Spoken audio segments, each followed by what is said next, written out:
Bienvenue, bienvenue dans ce moment où l'on prend le temps de respirer. Ici, je vous confie ce qui m'émeut, ce qui m'inspire. Alors l'humain, bien sûr, les relations, le sens.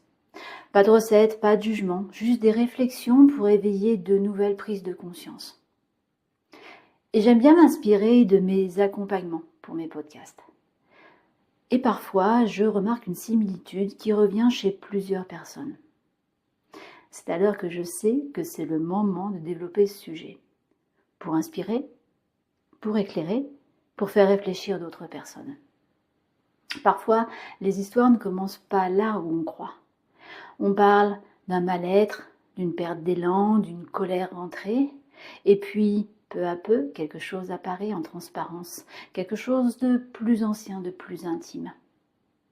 C'est là qu'apparaît une relation, souvent entre une mère et son fils adulte. Une relation qui ne dit pas tout, mais qui pèse, qui fatigue le cœur, doucement, qui use l'amour sans que l'on sache vraiment pourquoi. Ce n'est pas un sujet que l'on amène directement, c'est une douleur souterraine qui mine de l'intérieur. Parce qu'elle touche au rôle central de la mère. Tu sais, celle qui porte, qui veille, qui accompagne. Celle qui, depuis toujours, fait de sa vie la vie de son enfant, une part d'elle-même.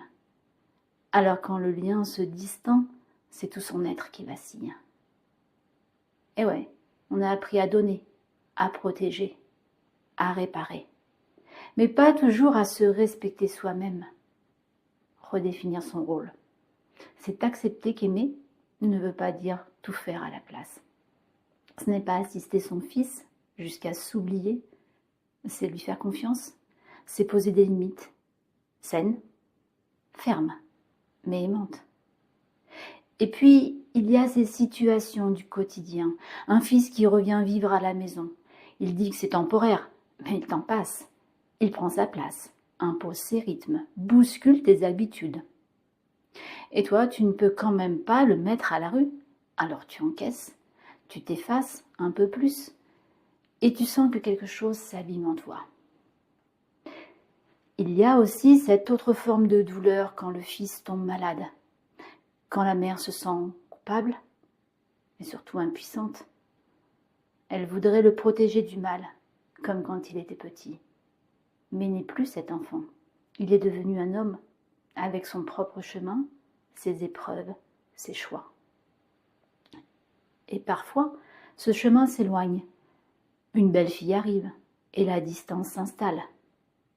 Un départ à l'étranger, un silence, un malentendu qui dure.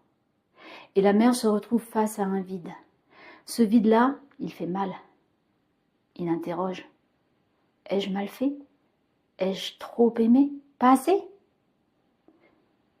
Aimer, c'est accompagner, pas contrôler.